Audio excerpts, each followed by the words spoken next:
Pharmaceutical chemistry का एक important topic है जनरल एनेस्थेटिक। जनरल एनेस्थेटिक क्या होते हैं? बेहोश करने की दवाई। जब हम मेजर सर्जरी परफॉर्म करते हैं तो पेशेंट डॉक्टर के साथ कोऑपरेट करे, तो ऑपरेशन थिएटर में जब पेशेंट को लेके जाया जाता है तो सर्जरी के पहले उसको एनेस्थेसिया दिया जाता है।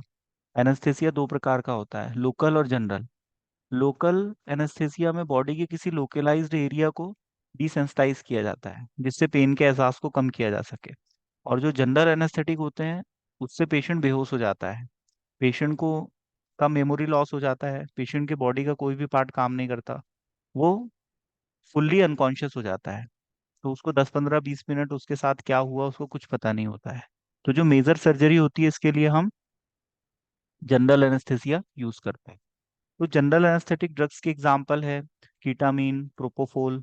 आज हम कीटामीन हाइड्रोक्लोराइड की केमिस्ट्री डिस्कस करेंगे। इसका आईयूपीएसी नेम, इसका केमिकल फॉर्मूला, इसमें कौन से ग्रुप्स प्रेजेंट होते हैं, ये सब आज हम डिस्कस करेंगे। इसकी प्रॉपर्टीज क्या है, कैसे हम इसको स्टोर कर सकते हैं, इसका हम फॉर्मुलेशन कैसे डेवलप करते हैं, ये सब आज हम डिस्कस करेंगे। कीटामीन हाइड्रोक्लोराइड, जो कीटामीन है ये मॉलिक्यूल का नाम है और इसका हाइड्रोक्लोराइड के साथ सॉल्ट बनाया गया है। हमारे जो ड्रग्स होते हैं वो वीक एसिड और वीक बेस के साथ सॉल्ट बनाए जाते हैं इनके, ताकि हमारे ड्रग्स स्टेबल रहें। इसका आईयूपीएसी नेम है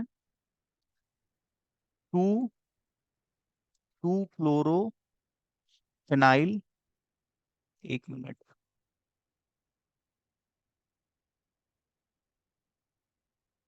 to chlorophenyl two methyl amino cyclohexanone hydrochloride, ये इसका आईयूपीएसी नेम है। ठीक है। यहाँ पर आप इसका स्ट्रक्चर देख सकते हो। इसमें यहाँ पर एक है ये साइक्लोहेक्सोनोन रिंग। यहाँ पर ओन क्यों लगा हुआ है लास्ट में? क्योंकि यहाँ पर कीटोन ग्रुप है। ठीक है। अब यहाँ पर चूंकि कीटोन ग्रुप प्रेजेंट है तो हम यहाँ से नंबरिंग शुरू करेंगे। 1 1, एक मिनट, ये आपका 1 हो गया, ये 2 हो गया, ये 3 हो गया, ये 4 हो गया, 4, और ये 5, और ये 6। ठीक है। तो ये हेक्सा रिंग है आपकी।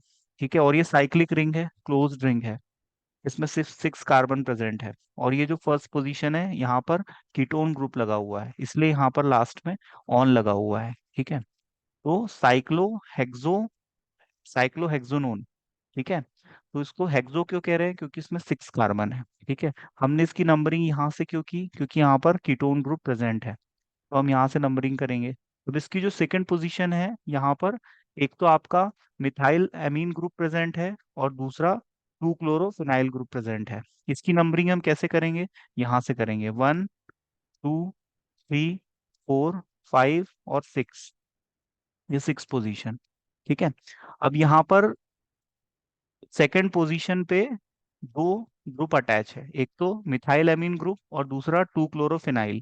ठीक है। यहाँ पर ये देखो सेकंड पोजीशन पे यहाँ ये क्लोरो ग्रुप लगा हुआ है। ठीक है। तो इस हिसाब से इसका हमने नॉमेनक्लेचर किया है। अब यहाँ पर आ जाओ, 2। ठीक है, ये वाली पोजीशन की बात हो रही है। अब इसकी सेकंड पोजीशन पे दो दो ग्रुप अटैच्ड है। ठीक है। तो सेकंड पोजीशन पे पहला है क्लोरोफेनाइल, तो ये हो गया आपका क्लोरोफेनाइल ग्रुप। ठीक है, ये वाला पूरा क्लोरोफेनाइल ग्रुप हो गया। ठीक है। और दूसरा है यहाँ पर मिथाइल एमिनो। ठीक है, जिसको हम यहाँ पर, एक मिनट, ये एक टेक्निकल इशू की वजह से ये प्रॉब्लम कर रहा है थोड़ा, ये वाला ग्रुप। ठीक है। ये वाला ग्रुप कौन सा है? Methyl methyl amine group. तो ये सेकंड पोजीशन पे इस पे दो ग्रुप ऐड है, तो वही यहाँ पर हमने लिखा है 2 क्लोरोफेनिल और 2 मिथाइल एमिनो। ठीक है, ये दो ग्रुप है। फिर ये वाली जो रिंग है, इसका नाम मैंने अभी आपको बताया, इसका नाम क्या है? साइक्लोहेक्सोनोन। और हाइड्रोक्लोराइड के साथ इसका सॉल्ट बना है। तो इस तरह से इसका नॉमेनक्लेचर किया गया है। स्क्रीन विजिबल है आपको? स्क्रीन विजिबल है ना? अब हम इसकी प्रॉपर्टीज डिस्कस कर लेते हैं। ये व्हाइट क्रिस्टलाइन पाउडर होता है, ये वाटर में और अल्कोहल में सॉल्युबल होता है। हमें ड्रग की सॉल्युबिलिटी क्यों पता होना चाहिए? जब हम उसका फॉर्मुलेशन डेवलप करेंगे तो हम उसकी सॉल्युबिलिटी यदि जानते हैं तभी तो हम उसको सॉल्यूशन फॉर्म में उसका ड्रग डेवलप करेंगे। ठीक है, तो उसकी फिजिकल कैरेक्टरिस्टिक्स, उसकी केमिकल प्रॉपर्टीज, उसका पीएच, उसका स्टोरेज, ये सब हमें केमिस्ट्री में पढ़ना होता है ताकि हम उस कंपाउंड को प्रॉपर स्टोर करके रख सकें और हम उसकी हैंडलिंग को इजी बना सकें, है ना। अब जैसे ये कीटामीन का जो व्हाइट क्रिस्टलाइन पाउडर है, ये काफी फाइन होता है। क्या हम इसको सूंघ सकते हैं? हम यदि इसको सूंघेंगे तो बेहोश हो सकते हैं, है ना, क्योंकि ये बेहोशी की दवा है, तो हम इसको सूंघते नहीं, यस। है ना। यदि कोई इसको सूंघ ले तो उसकी जान भी जा सकती है और वो बेहोश भी हो सकता है। ठीक है, तो इसको यस। सूंघना हमारे यस सर, स्वास्थ्य के अधिक लिए बहुत मात्रा में। बहुत हानिकारक होता है। ठीक है, अब ये मार्केट में केवल इंजेक्शन के फॉर्म में आता है ना। अब इंजेक्शन बनाने के लिए हम सॉल्वेंट में ड्रग को घोल देंगे, उसका सॉल्यूशन बना लेंगे और उसको पैरेंटल रूट से पेशेंट को दे देंगे। रिकॉन्स्टिट्यूशन पाउडर के फॉर्म में आता है ये मार्केट में, है ना। जैसे आपने कुछ इंजेक्शन देखे होंगे, कुछ ड्रग्स देखे होंगे जिसको हम लगाने से पहले उसको हम घोल लेते हैं, है ना, वाटर फॉर इंजेक्शन में, और उसको शेक कर लेते हैं। उसके बाद इंजेक्शन में लोड करके पेशेंट को लगा देते हैं। तो बेसिकली ये बेहोशी की दवाई है और वाइट वाइट क्रिस्टलाइन पाउडर के फॉर्म में आती है। पर यदि मॉइस्चर इस पे अटैक करे, है ना, या ये फोटो सेंसिटिव ड्रग होता है, यदि ये डायरेक्ट लाइट के कांटेक्ट में आएगा तो इसका कलर चेंज हो जाता है। ये वाइट से ब्राउन कलर का हो जाएगा, और ब्राउन कलर का यदि हो गया है तो समझ जाओ कि ये ड्रग अब हमारे किसी काम का नहीं रहा है। इसलिए दवाई बहुत सेंसिटिव होती है, तो उसका स्टोरेज प्रॉपर होना बहुत जरूरी है ना। जिस भी इन्वायरमेंट में हमने दवाई को रखा है वहां पर मॉइस्चर नहीं होना चाहिए, कंटामिनेशन नहीं होना चाहिए, डायरेक्ट सनलाइट की प्रेजेंस नहीं होनी चाहिए, है ना, ज्यादा टेम्परेचर नहीं होना चाहिए। तो दवाइयाँ बहुत सेंसिटिव होती हैं क्योंकि हाईली रिएक्टिव होती हैं, है ना। अब जैसे इसके पहले मैंने आपको अभी एक आईयूपीएसी नेम बताया था, थियोपेंटल सोडियम, है ना, तो थायोपेंटिल, तो थायो मतलब सल्फा ग्रुप, तो सल्फा ग्रुप की वजह से उस दवाई का एक्शन आता है। किसी भी दवाई में एक ऐसा फंक्शनल ग्रुप होता है जिसकी वजह से उस दवाई का हमें एक्शन मिलता है। ठीक है, तो ये जो दवाइयाँ होती है ये डिफरेंट डिफरेंट तरीके से अपना एक्शन देती है, जिसको हम मैकेनिज्म ऑफ एक्शन कहते हैं। तो ये व्हाइट क्रिस्टलाइन पाउडर होता है, ये वाटर में सॉल्युबल होगा, अल्कोहल में सॉल्युबल होगा, और ये आईवी रूट से दिया जाता है। आईवी मतलब इंट्रावेनस। ठीक है, मैंने आपको रूट ऑफ एडमिनिस्ट्रेशन पढ़ाया था जब बताया था आईवी रूट। इंट्रावेनस रूट के थ्रू दिया जाएगा। इसका मेल्टिंग पॉइंट होता है 250 डिग्री सेल्सियस, और इसकी जो ऑर्डर होती है वो स्लाइटली कैरेक्टरिस्टिक्स होती है। स्लाइटली कैरेक्टरिस्टिक मतलब होता है कि सूंघने से एक स्मेल तो आती है लेकिन वो समझ में नहीं आता कि वो किस चीज की है ना। वैसे तो ऐसा कहते हैं कि इसकी जो स्मेल है वो लेना बिल्कुल नहीं चाहिए, लेकिन अब पता लगाना है कि स्मेल कैसी है तो कुछ ना कुछ तो करना ही पड़ेगा। तो स्लाइटली कैरेक्टरिस्टिक स्मेल मतलब आती तो है लेकिन इसको एक्सप्रेस नहीं कर सकते कि वो किस टाइप की है, तो जब ऐसा कुछ हो तो हम लिख देते हैं स्लाइटली कैरेक्टरिस्टिक्स। और इसको जो भी यूज करता है उस पेशेंट को साइड इफेक्ट के रूप में हेलुसिनेशंस होते हैं। हेलुसिनेशंस मतलब उसको मतलब अजीब अजीब टाइप के सपने दिखते हैं। ठीक है, और इस ड्रग को कंज्यूम करने के बाद जब एनेस्थेसिया में पेशेंट जाता है तो उसका उसकी बॉडी से कोई भी कनेक्शन नहीं रहता, है ना, वो आउट ऑफ बॉडी हो जाता है। ठीक है, उसकी बॉडी एक जिंदा लाश की तरह हो जाती है। इसका पीएच होता है एसिडिक, मतलब 3.5 to 5.5। पीएच यदि लेस देन 7 है तो एसिडिक होगा। पीएच स्केल मैंने आपको बताया था ना, 7+ है तो बेसिक, और 7 से 1 की तरफ यदि आगे बढ़ेंगे नीचे की तरफ तो एसिडिक हो जाएगा। तो ये एसिडिक पीएच होता है। इसका मॉलिक्यूलर वेट होता है 275। इसका स्टोरेज टेम्परेचर होता है 20 to 25 डिग्री सेल्सियस, और इसको एयर टाइट कंटेनर में रखा जाता है। इसको लाइट रेजिस्टेंट कंटेनर में रखा जाता है। ठीक है, 1 मिनट।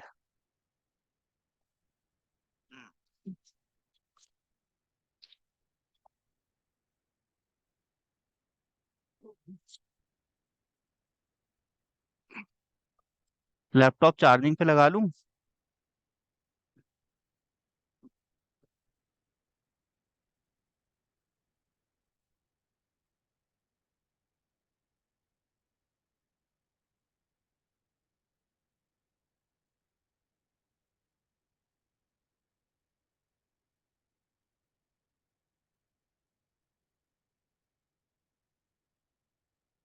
ओके, यहाँ तक क्लियर है। पीएच इसका एसिडिक रेंज में होता है, मॉलिक्यूलर वेट इसका 275, उसको हम स्टोर करते हैं 20 to 25 डिग्री सेल्सियस पे। एयर टाइट कंटेनर में हम इसको स्टोर करते हैं, लाइट रेजिस्टेंट कंटेनर। ठीक है। लाइट रेजिस्टेंट के लिए हम एम्बर्ड कलर का बॉटल यूज करते हैं। ये केमिकल स्ट्रक्चर आपको समझ में आ गया इसका? आईयूपीएसी नेम कैसे लिखा है हमने? इसमें कोई डाउट तो नहीं है सुमित? आईयूपीएसी नेम इसका कैसे लिखा, समझ में आया? हम्म। आईयूपीएसी नेम कैसे लिखा हमने इसका?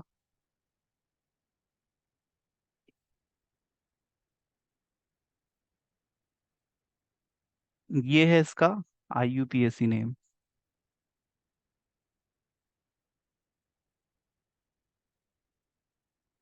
ये ठीक है। अब इसके यूजेस क्या है? यदि हमें कोई सर्जरी परफॉर्म करनी है शॉर्ट टर्म में, है ना, 10-15 मिनट, 20 मिनट, या कोई डायग्नोस्टिक प्रोसीजर है जिसको हमें परफॉर्म करना है, तो हम पेशेंट को बेहोश करने के लिए इसका यूज करते हैं। इसको हम शॉर्ट में जीए भी कहते हैं, जनरल एनेस्थेटिक। और लोकल एनेस्थेटिक को शॉर्ट में क्या कहते हैं? एलए। जीए और एलए में डिफरेंस भी आता है, तो वो डिफरेंस मैं पढ़ा चुका हूँ आपको, देख लेना आप।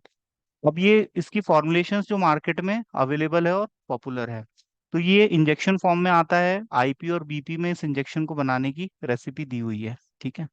तो कीटामिन एचसीएल के नाम से आईपी और बीपी में इंजेक्शन बनाने का मेथड मेंशन किया गया है। अब इसके ब्रांड नेम जिससे मार्केट में आता है, कीटम इंजेक्शन, तो ये सन फार्मा कंपनी बनाती है। कीटामैक्स इंजेक्शन ये ट्राइका, ट्राइका कंपनी, ट्राइका फार्मास्यूटिकल्स। और कैटमिन इंजेक्शन फेमिस मेडिकेयर, और कैटासेट, और कैटानोस्ट। तो ये इस इंजेक्शन की फेमस ब्रांड है। कुछ कंट्रीज में इंजेक्शन बैंड किया गया है क्योंकि इस इंजेक्शन के काफी साइड इफेक्ट्स होते हैं। तो ये इंजेक्शन रेयरली यूज होता है। तो ये है हमारा कीटामीन हाइड्रोक्लोराइड, जो कि जनरल कैटेगरी का ड्रग है। हमने इसका फिजिकल प्रॉपर्टी, इसकी सॉल्युबिलिटी, इसका मेल्टिंग पॉइंट, इसकी खुशबू, इसका पीएच रेंज, मॉलिक्यूलर वेट, इसको हम कैसे स्टोर करते हैं, इसका आईयूपीएसी नेम, इसके यूजेस, इंडिकेशन, कहाँ हम इनको यूज करते हैं, इसके फॉर्मुलेशंस, एक ही डोजेस फॉर्म में आता है इंजेक्शन, और इसकी फेमस ब्रांड। तो इतना हमने इस लेक्चर में डिस्कस किया। इसमें आपको कोई डाउट हो तो आप पूछ सकते हो। किसी को कोई डाउट है? सर फिजिकल प्रॉपर्टी एक बार। देखो, फिजिकल प्रॉपर्टी में इसका आएगा कैसा दिखता है ये, तो ये सफेद कलर का होता है। ठीक है, क्रिस्टलाइन होता है, फाइन पाउडर होता है। ठीक है। दूसरा, वाटर और अल्कोहल में सॉल्युबल होता है। अल्कोहल का फॉर्मूला क्या होता है? C2H5OH, alcohol. तो हम इसकी सॉल्युबिलिटी बता रहे हैं। अब ये वाटर और अल्कोहल में सॉल्युबल है। वाटर सॉल्युबल ड्रग हम आईवी रूट से दे सकते हैं। यदि कोई ड्रग हमारा ऑयल में सॉल्युबल होगा तो हम उसको किस रूट से देंगे? आईएम से। ठीक है। पर ये ड्रग हमारा वाटर में सॉल्युबल होता है तो कोई बात ही नहीं है ना। वाटर के साथ हमारा ब्लड कंपेटेबल होता है लेकिन ऑयल के साथ नहीं होता है। तो ऑयल के फॉर्म में यदि हमें कोई ड्रग देना है तो हम उसको फिर इंट्रामस्कुलर रूट से देते हैं। दूसरा, हम इसका एडमिनिस्ट्रेशन कैसे करते हैं? आईवी रूट से, इंट्रावेनस। इसका मेल्टिंग पॉइंट मतलब ये कब मेल्ट होगा, कब पिघलेगा, तो 260 डिग्री सेल्सियस यदि इसको हम टेम्परेचर देंगे तो ये पिघलने लगता है। और इसकी जो खुशबू होती है वो कैसी होती है? Slightly characteristics. और इसका साइड इफेक्ट क्या है? हेलुसिनेशन। हेलुसिनेशन मतलब होता है दिन में, जैसे मरीज को ये इंजेक्शन दिया तो उसको हेलुसिनेशंस आने लगते हैं। मतलब दिन में सपोज उसको तारे दिखने लगेंगे, उसको लगेगा कि मैं आसमान में उड़ रहा हूँ, बेहोश होने के पहले। और फिर वो अल्टीमेटली बेहोश हो जाएगा। अब जब वो बेहोश हो जाएगा तो उसको कुछ भी पता नहीं होगा कि उसके साथ क्या हो रहा है। ठीक है। कम से कम 15 से 20 मिनट तक इस ड्रग का एक्शन रहता है मरीज में। ठीक है। एनेस्थेसिया की मैंने स्टेजेस भी आपको पढ़ाई थी, तो वो आप देख लेना कि कैसे मरीज एनेस्थेसिया में कैसे धीरे धीरे बेहोश होता है वो। पीएच इसका एसिडिक होता है। मॉलिक्यूलर वेट इसका 275 है। इसको 20 से 25 डिग्री सेल्सियस पे हम लोग स्टोर करके रखते हैं एयर टाइट कंटेनर में। ठीक है। Air tight container, light resistant container. Keep away from child, बच्चों से इसको दूर रखा जाता है, नहीं तो बच्चों को इससे हानि हो सकती है। अब इसका आईयूपीएसी नेम एक बार फिर से देख लो। देखो इसमें बेटा तीन चीजें हैं। पहला तो यहाँ पर मिथाइल एमिन ग्रुप है, ये वाला। ठीक है। NH2, और इसमें से एक हाइड्रोजन रिमूव हुआ है और वहां पर CH3 लगा हुआ है, मिथाइल ग्रुप। है ना, मेथेन, एथेन, प्रोपेन, ब्यूटेन, ये नंबर ऑफ कार्बन के आधार पे हम सेट करते हैं। तो यहाँ पर अभी एक कार्बन है तो मिथाइल है ना। और ये किससे कनेक्टेड है? एमीन से। तो ये हो गया मिथाइल एमीन, ये पहला पार्ट। दूसरा इसमें क्या है, साइक्लोहेक्सोनोन। साइक्लोहेक्सोनोन मतलब हेक्सेन, मतलब सिक्स, सिक्स कार्बन की रिंग है, तो हम इसको हेक्सेन बोल रहे हैं। साइक्लो क्यों कह रहे हैं, क्योंकि साइक्लिक है ना। ये देखो, एक होती है ओपन चैन, एक होती है ब्रांच्ड चैन, और एक होती है साइक्लिक चैन, क्लोज्ड। तो ये देखो क्लोज्ड चैन है, तो इसलिए हमने इसको क्या कहा, साइक्लोहेक्सोनोन। और यहाँ ओन क्यों लगा हुआ है लास्ट में, क्योंकि ये देखो फर्स्ट पोजीशन पे कीटोन ग्रुप है। तो यहीं से हम नंबरिंग करेंगे, 1 2 3 4 5 6। अब इसकी सेकंड पोजीशन जो ये वाली है ना, ये जो ग्रीन से मैंने किया है, ये वाली जो सेकंड पोजीशन है, यहाँ पर दो ग्रुप ऐड है, एक तो ये मिथाइल एमीन और दूसरा टू क्लोरोफेनिल, ये दो ग्रुप ऐड है। इसको हम टू क्लोरोफेनिल क्यों बोल रहे हैं, क्योंकि इस रिंग में देखो यहाँ पर सेकंड पोजीशन पे क्लोरो ग्रुप ऐड है। क्लोरीन है ना, मैंने आपको पढ़ाया था, जैसे ब्रोमो, ब्रोमो होता है, क्लोरो होता है ना, सल्फा ग्रुप होते हैं, ये सब फंक्शनल ग्रुप होते हैं जिससे किसी भी मॉलिक्यूल की प्रॉपर्टी डिसाइड होती है। तो यहाँ देखो ये सेकंड पोजीशन पे यहाँ क्लोरो लगा हुआ है, तो इसको हमने टू क्लोरोफेनिल, ये इसका नाम है। तो अब इतनी चीजें समझ में आ गई, इसी के आधार पे ये हमने नॉमेनक्लेचर कर दिया। सेकंड पोजीशन ये वाली है ना, पर ये सेकंड पोजीशन पे दो ग्रुप ऐड है, तो हमने यहाँ क्या लिखा, टू क्लोरोफेनिल, ये लिखा टू क्लोरोफेनिल। फिर उसके बाद हमने लिखा टू मेथिल एमिनो, ये वाला, ठीक है। फिर उसके बाद हमने लिखा साइक्लोहेक्सोनोन, ठीक है, ये वाला साइक्लोहेक्सोनोन। फिर उसके बाद हमने यहाँ हाइड्रोक्लोराइड कर दिया। तो इस तरह से हमने इसका आईयूपीएसी नॉमेनक्लेचर कर दिया। अब आया समझ में, क्यों सुमित, यस सर। है ना। ये जी वीडियो मैं सर। आपको लिंक दे दूंगा, तो आप वहां से इसको अच्छे से देख लेना, और कुछ समझ में नहीं आया तो पूछ लेना। इसके यूजेस हैं, सर्जरी के लिए यूज किया जाएगा, पेशेंट को बेहोश करने के लिए, डायग्नोस्टिक प्रोसीजर के लिए, और ये डिसोसिएटिव एनेस्थेसिया में आता है, मतलब ये 10 से 15-20 मिनट के लिए पेशेंट को बहुत गहरे बेहोशी में लेके जाता है। फॉर्मुलेशन है इसके, आईपीबीपी के इंजेक्शन आते हैं, ब्रांड नेम है कीटम, कीटामैक्स, और कैटनीन, और कीटासेट, और कीटानोस्ट, है ना, ये इसके नाम से ही रिलेटेड है, ऐसी इसी टाइप से ब्रांड होते हैं। तो इतना इन्फॉर्मेशन आपको याद कर लेनी है, ये बहुत इंपॉर्टेंट है। ये आपको 4 से 5 नंबर में एग्जाम में पूछा जा सकता है, ठीक है। चलो, आज के लिए इतना काफी है, यस सर। और ये मैं नेक्स्ट क्लास में आपसे पूछूंगा। ऐसे 15 ड्रग है जो आपके एग्जाम में पूछे जाते हैं काफी फ्रिक्वेंटली, है ना। तो वो 15 ड्रग भी यदि आप कर लो तो केमिस्ट्री आप आराम से पास हो सकते हो। ऑर्गेनिक केमिस्ट्री में थोड़ा सा आईयूपीएसी नेम समझना इंपॉर्टेंट है। सर ये बाकी ये कितने चीजें, नंबर में आता है सर पेपर में? ये पेपर में बेटा 4 नंबर में आएगा आपको। 4 नंबर में आपने इतना लिख दिया तो आपको पूरे 4 नंबर मिल जाएंगे, है ना। ये वीडियो भी मैं आपको दे दूंगा, इसको देख के आप नोट्स बना लेना, और कुछ समझ में नहीं आए तो पूछ लेना मुझसे, है ना, ठीक है। Okay sir. ये आपका फार्मास्यूटिकल केमिस्ट्री का एक यूनिट है, जनरल एनेस्थेटिक्स, ठीक है। उसमें कीटामीन, प्रोपोफोल और भी ड्रग्स हैं, लेकिन जिस पे स्टार लगा है वही हमको पढ़ना है, क्योंकि वही एग्जाम में हमसे पूछा जाएगा। और बाकी जो ड्रग्स है उनके केवल अच्छा, हमको नाम याद यूपीएससी रखना। नेम में, हम्म। सर ये यूपीएससी नेम में लास्ट में हाइड्रोक्लोराइड क्यों लिखा सर? वो तो कंप्लीट ये नहीं हो गया था ना? हाइड्रोक्लोराइड जो है ना बेटा, साइक्लोहेक्सेनॉन पे वो। ये जो हाइड्रोक्लोराइड है ना बेटा, ये देखो ये यहाँ बिंदी लगी हुई है, हाँ। और ये साइड में HCl लिखा हुआ है, ये है हमारा एक्चुअली बेसिकली, एक मिनट, बेसिकली हमारा जो ड्रग है वो ये है, ये जो है ना, इतना हमारा ड्रग है बेटा, बस इतना। और ये जो HCl है, इसके साथ हमने सॉल्ट बनाया है ड्रग का। सॉल्ट क्यों बनाते हैं किसी भी मॉलिक्यूल का, क्योंकि वो मॉलिक्यूल हाईली रिएक्टिव है ना, तो जब तक वो हमारे शरीर में नहीं जाता तब तक हम उसको स्टेबल बनाएंगे ना, इसलिए हम सॉल्ट बनाते हैं। तो जितने भी ड्रग आपने देखे होंगे, देखना सब सॉल्ट फॉर्म में आते हैं, जैसे डाइक्लोफिनेक सोडियम, है ना। डाइक्लोफिनेक, डाइक्लोफिनेक हमारा मॉलिक्यूल है, ड्रग है, लेकिन उसको हम सोडियम के साथ उसका सॉल्ट बना देते हैं, है ना। ऐसे ही हमारा यहाँ पर ड्रग क्या है, कीटामीन, लेकिन कीटामीन हाइड्रोक्लोराइड, तो हमने HCl के साथ उसका सॉल्ट बना दिया है। और ये सॉल्ट बनाने का एक रीजन ये भी होता है, ड्रग को स्टेबिलिटी भी प्रोवाइड करते हैं। और यदि ड्रग ओरल रूट से दिया जा रहा है तो हमने उसका सॉल्ट जिस हिसाब से बनाया है वहां से वो एब्जॉर्ब होगा। जैसे हमारे स्टमक का एनवायरनमेंट क्या होता है, एसिडिक, हमारे इंटेस्टाइन का एनवायरनमेंट क्या होता है, बेसिक।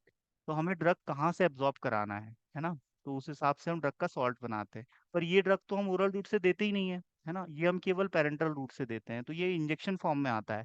तो इससे टेस्ट से तो कोई लेना देना है ही नहीं, है ना। टेस्ट की तो कोई बात ही नहीं है, एब्जॉर्प्शन की भी कोई बात नहीं, क्योंकि सीधे ब्लड में जाएगा आईवी रूट से। इसकी बायो अवेलेबिलिटी भी 100% रहेगी, है ना। तो ये जो HCl है ना बेटा, इससे हमने इस ड्रग को सॉल्ट बनाया है बस। तो हमने लास्ट में यहाँ पर लिख दिया यस सर। हाइड्रोक्लोराइड, नहीं भी लिखो तो चलेगा। अब मैंने यहाँ ये हाँ टू क्यों लिखा है, ये वाला टू, पहला वाला। ये बेटा मैंने इसलिए लिखा है क्योंकि ये यहाँ से मैंने नंबरिंग की है, तो ये सेकंड पोजीशन पे ये दोनों ऐड है ना, इसलिए मैंने यहाँ पर टू लिख दिया, ये पहला वाला टू। अब ये सेकंड वाला टू क्यों लिखा है, ये सेकंड वाला टू हाँ इसलिए सर, वो लिखा तो है पता क्योंकि इसी टू पे ये भी ग्रुप ऐड है और इसी टू पे ये भी ग्रुप ऐड है। तो दोनों ग्रुप को मैंने लिख दिया ना, एक क्लोरोफॉर्म। बार टू लिख के ये ग्रुप, एक बार टू लिख के दूसरा ग्रुप। यही तो IUPAC नेम में करते हैं हम, कि स्ट्रक्चर में जितनी भी चीजें हैं उनको सबको लिख देते हैं और उनकी पोजीशन हम बता देते हैं। और ये नंबरिंग कैसे होती है, तो इसके रूल्स होते हैं। जैसे यहाँ से मैंने नंबरिंग इसलिए क्योंकि इसमें कीटोन ग्रुप यहाँ पर प्रेजेंट है। ये पूरी रिंग में यहाँ कोई फंक्शनल ग्रुप है क्या, नहीं है, बस ये कीटोन है। तो इसलिए मैं इसकी नंबरिंग यहाँ से करूंगा। अब इसमें ये जो दोनों ग्रुप ऐड है, इसकी मैं पोजीशन बता दूंगा। कुछ बुक में आपको थोड़े से अलग नाम भी मिल सकते हैं, क्योंकि IUPAC नेम थोड़े से चेंज हो जाते हैं, है ना। लेकिन वो कोई उसमें दिक्कत नहीं है। पर ये जो मैं आपको बता रहा हूँ इतना आप कर लेना, तो आपको 100% नंबर मिल जाएंगे। और कोई डाउट? Sir no sir. इसमें जितने भी स्टार लगा है, उतने पूरे पढ़ाना है? जितने स्टार लगा है बेटा, उसमें से हम 15 ड्रग्स ऐसे करेंगे जो एग्जाम में काफी पूछे गए हैं प्रीवियस ईयर्स में। 15 से 16 है, उतने आप कर लोगे तो आपका काम बन जाएगा, और फिर टाइम बचेगा तो हम सारे कर लेंगे, है ना। सर इसमें जैसे बाकी यूनिट में भी स्टार स्टार लगा है ना, हाँ है थोड़ा ना। बहुत थोड़ा बहुत। देखो इसमें आपके, मैं आपको बताता हूँ। सर ये केमिस्ट्री में आपका सर ये 15 ड्रग अगर कर लिए तो सर पास हो जाएंगे? हाँ, पास हो जाओगे आराम से। ऑर्गेनिक केमिस्ट्री में ये क्वेश्चन बहुत इंपॉर्टेंट है। ड्रग का स्टोरेज, उनकी प्रॉपर्टी, ये क्वेश्चंस आते हैं। आपका जो 5th यूनिट है ना, यहाँ से ऑर्गेनिक केमिस्ट्री शुरू हो जाती है। देखो, आपकी जो केमिस्ट्री है, ये एक है आपके इसमें इनऑर्गेनिक केमिस्ट्री और एक है ऑर्गेनिक केमिस्ट्री। इनऑर्गेनिक केमिस्ट्री आपकी 1st यूनिट से लेके तो 4th यूनिट तक है ना। यहाँ तक आपकी इनऑर्गेनिक केमिस्ट्री है। और 5th यूनिट से आपकी शुरू हो जाती है ऑर्गेनिक केमिस्ट्री। तो ऑर्गेनिक केमिस्ट्री में आपको drugs acting on nervous system, तो इसमें आपको जैसे एनेस्थेटिक पढ़ना है, sedative, hypnotic, anti psychotic drugs, anti convergent drug, anti depressant drugs. तो अब ये ड्रग्स के यहाँ पर नाम दिए हुए हैं। और इन ड्रग्स के बारे में आपको क्या पढ़ना है, इनका केमिकल नेम, है ना, इन ड्रग्स का क्लासिफिकेशन, इनका केमिकल स्ट्रक्चर, और इनकी फेमस ब्रांड जिससे ये मार्केट में अवेलेबल है, और इनकी स्टेबिलिटी और स्टोरेज कंडीशन, और इनकी डिफरेंट फॉर्मुलेशंस। इतनी चीजें आपको पढ़नी है। तो वो सब हमने पढ़ ली कि नहीं इस ड्रग की, तो ऐसे ही कर करके हमें सब ड्रग के बारे में पढ़ना है। ठीक है। ऐसा यदि हम करते हैं तो हमारी केमिस्ट्री कंप्लीट हो जाएगी, है ना। एक्चुअली आपके जो सीनियर थे, उनका 1st ईयर में केमिस्ट्री था और 2nd ईयर में केमिस्ट्री था। लेकिन अभी जो सिलेबस, जो न्यू एजुकेशन पॉलिसी आई है 2020 में, उसमें 1st ईयर में 2nd ईयर की केमिस्ट्री को शामिल कर दिया है ना। तो अभी आपके 1st ईयर में ऑर्गेनिक केमिस्ट्री भी है और इनऑर्गेनिक केमिस्ट्री भी है, दोनों है आपके सिलेबस में। तो इसलिए सिलेबस थोड़ा सा लेंदी हो गया है। आपके केमिस्ट्री में टोटल 13 यूनिट है, ठीक है। और ये 13 यूनिट में पूरे ड्रग्स ही ड्रग्स हैं और कुछ भी नहीं है। और ड्रग का हमने जो इन्फॉर्मेशन आपको मैंने बताई है, इतनी ही पढ़ना है सभी ड्रग के बारे में। इससे बाहर केमिस्ट्री में कोई क्वेश्चन नहीं आता। इतना आप कर लोगे, लेकिन ये थोड़ा सा केमिस्ट्री में IUPAC नेम, दवाइयों के स्ट्रक्चर, इसको आपको प्रैक्टिस करना पड़ेगा, बार बार रिवाइज करना पड़ेगा, तो ही हो पाएंगे वो, है ना। तो ऐसे ही आप करोगे एग्जाम में। ठीक है, चलो। और कोई सवाल? तो वीडियो डाल देना सर। हाँ, ये वीडियो डाल दूंगा उसको मैंने सुबह इसको वाला भी डाल देना सर, सुबह। हाँ ठीक है।